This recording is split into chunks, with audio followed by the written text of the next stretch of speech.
막쌤의 장편한 세상, 오늘 이야기 나눌 주제는 바로 이겁니다. 다이어트 할 때 가장 쉽게 실수하는 3가지.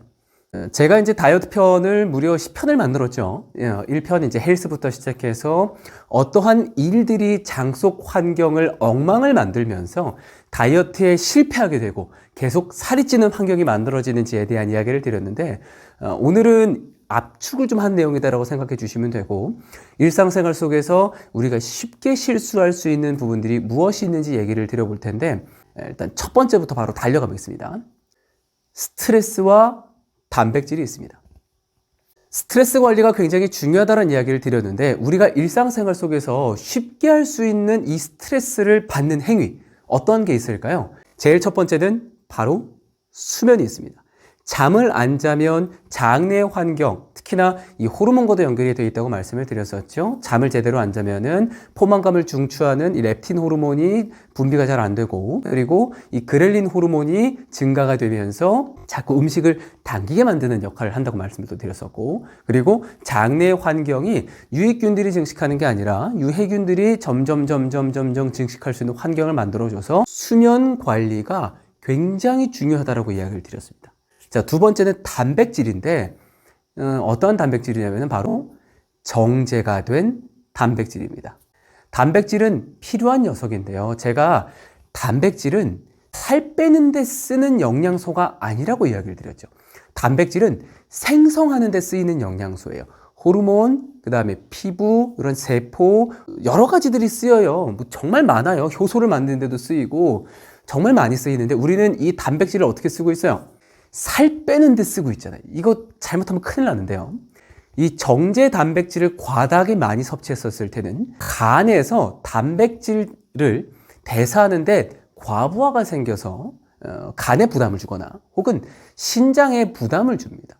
사구체에 부담을 줘서 이 두 개가 망가질 수 있는 위험이 생길 수가 있어요. 두 번째입니다. 우리가 음식을 먹을 때 항상 무언가 찍어 드시는 분들이 많이 계시고, 그리고 제일 많이 하는 실수, 샐러드 먹을 때, 야채 먹을 때 뭐라 그래요? 최대한 맛있게 먹으려고 오리엔탈 드레싱 뿌리시는 분들이죠. 거기에 뭐가 들어가 있냐면 설탕이 들어가 있어요. 샐러드를 먹을 때 드레싱을 뿌려 먹는 행위, 혹은 닭발이나 이런 곱창, 막창 같은 거 좋아하시죠? 그거 먹을 때도 어떻게 해요? 닭발이나 곱창이나 막창은 죄가 없어요. 거기에 발려지는, 혹은 내가 찍어 먹는 소스가 잘못됐지. 전부 다 설탕 덩어리들 아닙니까? 그리고 하나 더 이야기 드리면, 고기 먹을 때 고기를 재서 먹는 거 좋아하시는 분들 많이 계시죠. 예를 들어서 뭐 돼지갈비라든지 LA 갈비라든지. 근데 갈비 젤 때 어떤 거 써요? 양념 쓰는데, 양념 쓸 때 보면은 우리가 과일만 가지고 하는 게 아니라 거기에 보면은 인공적으로 설탕들 굉장히 많이 들어가 있어요. 우리가 고기를 발효시킬 때 이렇게 시큼한 향이 나거나 새콤한 맛이 날 때까지 발효를 안 시키잖아요. 어떤 맛이 날 때 먹어요? 단맛이 날 때 먹잖아요. 그러니까 양념을 오래 구우면은 뭐가 타요? 설탕이 같이 타잖아요. 이러다 보니까 탄 고기를 같이 가게 드시면서 설탕 탄 것도 같이 드시는 거고. 그래서 두 번째는 이런 소스나 양념 같은 것들을 재서 먹는 습관들. 세 번째는 운동은 안 하고 음식만 줄이시는 분이 있습니다. 저는 항상 제 이야기 드릴 때, 다이어트 하거나 살을 뺄 때 과도한 헬스 이야기를 드리는 게 아니라 생활 운동을 이야기를 드리죠. 그래서 체성분 분석 다들 해보셨을 거예요. 저는 거기서 딱 2개만 보라고 이야기를 드려요. 체중 대비 근력량, 근육량과 그리고 체지방량이 얼마나 되는가.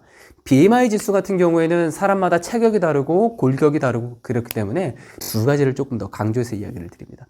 근력량이 체중 대비 너무나 낮거나 딱 절반만 차지하면은 조금 더 키워주시기를 좀 바라겠고, 체지방량을 얼마나 줄이는지가 중요한 건데, 제가 앞선 1편에서 이야기를 드렸죠. 과도한 헬스를 해서 근육을 찢어버리게 되면은 몸이 회복을 해야 되다 보니까 살을 빼는데 어때요? 그렇죠? 체지방을 줄이는 데에 시간이 오래 걸린다라고 이야기를 드렸어요. 특히나 과도하게 살이 많이 빠지신 분들 같은 경우에는 언제 운동하시라고 이야기를 드렸어요? 맞아요. 체지방을 어느 정도 감소를 하고 내가 운동했을 때 관절이라든지 몸에 무리가 안 가는 상태에서 근력 운동을 함께 가시라고 이야기를 드렸습니다.